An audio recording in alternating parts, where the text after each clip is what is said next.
ఈ పైన ఇస్తున్న ప్రాంప్ట్ని మీరు screener.inలో కనుక ఎంటర్ చేస్తే మీకు స్మాల్ క్యాప్స్ మిడ్ క్యాప్స్లో మంచి మల్టీ బ్యాగర్ స్టాక్స్ దొరకచ్చు.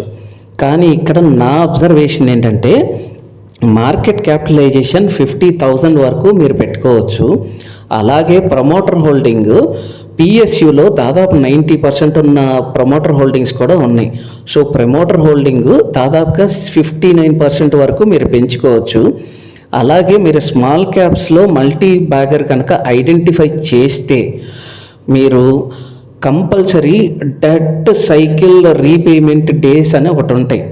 అది బిలో 50 డేస్ మాత్రం ఉండాలి స్మాల్ క్యాప్స్కి మిడ్ క్యాప్స్కి. మిగతా ఫైండింగ్స్ అన్నీ పైన ఇస్తున్నాను. కానీ నేను ఇచ్చే సజెషన్ ఏంటంటే నెవర్ గో ఫర్ స్మాల్ క్యాప్స్లో మల్టీ బ్యాగర్స్ ఎతక్కండి. Thank you.